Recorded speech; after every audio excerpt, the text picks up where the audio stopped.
बुद्धि से संबोधि तक। बुद्ध को जिस रात समाधि लगी उस रात 6 वर्ष तक अथक परिश्रम करने के बाद उन्होंने सब प्रयास त्याग दिए। 6 वर्ष तक उन्होंने बड़ी तपश्चर्या की, बड़ा योग साधा, शरीर को गला डाला, हड्डी हड्डी रह गए। कहते हैं कि पेट पीठ से लग गया, चमड़ी सूख गई, सारा जीवन रस सूख गया, सिर्फ आंखें रह गई थी। बुद्ध ने कहा है कि मेरी आंखें ऐसी रह गई थी जैसे गर्मी के दिनों में किसी गहरे कुएं में थोड़ा सा जल रह जाता है, बस तब गया जैसी हालत थी। उस दिन स्नान करके निरंजना नदी से वे बाहर निकल रहे थे। इतने कमज़ोर हो गए थे कि निकल ना सके। एक वृक्ष की जड़ पकड़कर अपने को रोका, नहीं तो निरंजना उसको बहा ले जाती। उस जड़ से लटके हुए उन्हें ख्याल आया कि यह मैं क्या कर रहा हूँ, यह मैंने शरीर गला लिया, यह सब तरह का योग करके मैंने अपने को नष्ट कर लिया। फिर मेरी हालत यह हो गई है कि यह छोटी सी क्षीण धारा निरंजना की, यह मैं पार नहीं कर सकता और भवसागर पार करने की सोच रहा हूँ। इससे उन्हें बड़ा बोध हुआ। बिजली कौंध गई। उन्होंने सोचा, यह मैंने क्या कर लिया, यह तो आत्मघात की प्रक्रिया हो गई है। मैं निरंजना नदी पार करने में असमर्थ हो गया तो यह भवसागर में कैसे पार करूँगा। उस साँझ उन्होंने सब छोड़ दिया। घर तो पहले ही छोड़ चुके थे, संसार पहले ही छोड़ चुके थे, राजपाट सब पहले ही छोड़ चुके थे। उस संध्या उन्होंने मोह योग सब छोड़ दिया। भोग पहले छूट गया था। उनके 5 शिष्य थे, वे पांचों भी उनको छोड़कर चले गए थे। उन्हें दिनों सुजाता ने मान्यता रखी थी कि पूर्णिमा की रात को एक वृक्ष पर, जहाँ वह सोचती थी कि देवता का वास है, खीर चढ़ाएगी। जब वह वहाँ पहुँची तो उसने वृद्ध को वहाँ बैठे देखा। उसने तो समझा कि वृक्ष का देवता प्रकट हुआ है। उसने खीर बुद्ध को चढ़ा दी। उसने स्वयं को सौभाग्यशाली समझा। उसने समझा कि उसने वृक्ष के देवता को खीर चढ़ाई, लेकिन बुद्ध तो सब त्याग कर चुके थे, तो उन्होंने खीर स्वीकार कर ली।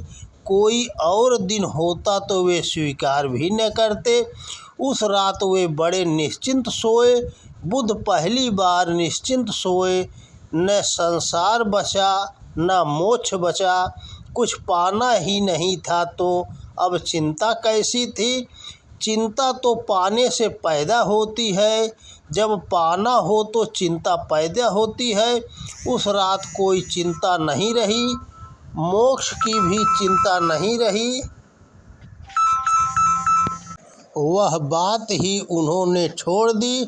बुद्ध ने कहा, यह सब व्यर्थ है, न यहाँ कुछ पाने को है, न वहाँ कुछ पाने को है।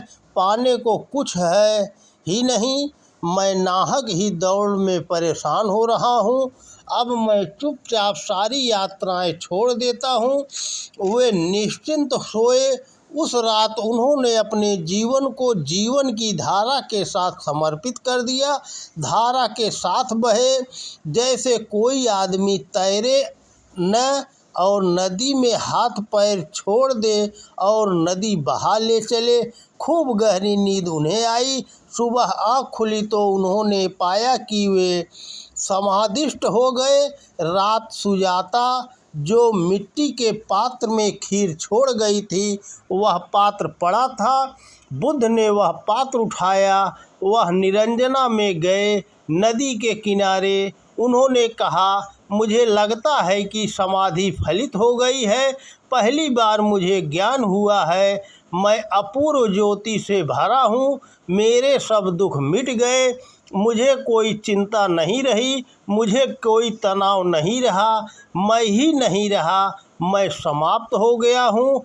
मुझे तो पक्का अनुभव हो रहा है कि मैंने पा लिया, जो पाने योग्य है मिल गया। उन्होंने सोचा कि यह करोड़ों करोड़ों वर्षों में मिलने वाली समाधि मुझे मिल गई, मगर मैं प्रमाण चाहता हूँ, मैं अस्तित्व से सबूत चाहता हूँ कि ऐसा मुझे लग रहा है कि मिल गई, लेकिन प्रमाण क्या है यह जानने के लिए उन्होंने वह पात्र निरंजना में छोड़ा और कहा कि यह पात्र अगर नीचे की तरफ न जाकर नदी में ऊपर की तरफ बहने लगे तो मैं मान लूँगा कि मुझे संबोधि हो गई। बुद्ध ने देखा और नदी के किनारे जो मछुए मछली मार रहे थे उन्होंने भी चौंक कर देखा कि वह पात्र नदी के ऊपर की तरफ बहने लगा, तेजी से बहने लगा और जल्दी ही आंखों से ओझल हो गया। यह कहानी बड़ी प्रतीकात्मक है और बड़ी अर्थपूर्ण है। उस रात बुद्ध ने अपने को छोड़ दिया नदी की धारा में बहने को। जब पूरा छोड़ दिया नदी की धारा में बहने को तो दूसरे दिन नदी ने भी प्रमाण दिया कि अब तुम ऊपर की धारा में भी जा सकते हो। तुम तो क्या, तुम्हारे हाथ से छोड़ा हुआ पात्र भी ऊर्ध्वगामी हो जाएगा। यह आध्यात्म है, यह आध्यात्म का मूल आधार है। यदि हम उतर जाएं संसार में पूरे भाव से, समग्र भाव से, सब छोड़कर झगड़ा नहीं, झंझट नहीं, कलह नहीं, सिर्फ होश रखते हुए जीवन में उतर जाए तो अचानक हम एक दिन पाएंगे कि हमने तो नीचे जाने के लिए समर्पण किया था, परंतु हम ऊपर जाने लगे।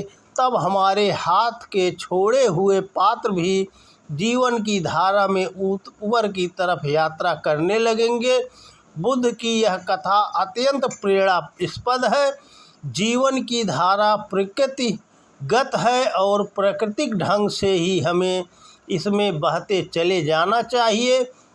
जीवन की यह धारा कर्म की धारा है, कर्म हमें बहाता है। सत्कर्म जीवन की दिशा को अपने लक्ष्य तक ले जाता है। जीवन देवता के महान उपदेशक बुद्ध का संदेश है कि हमें सत्कर्म करते हुए आगे बढ़ना चाहिए। तो दोस्तों नमस्कार, वीडियो पसंद आए तो ज़्यादा से ज़्यादा शेयर करें। जय श्री कृष्णा, राधे राधे।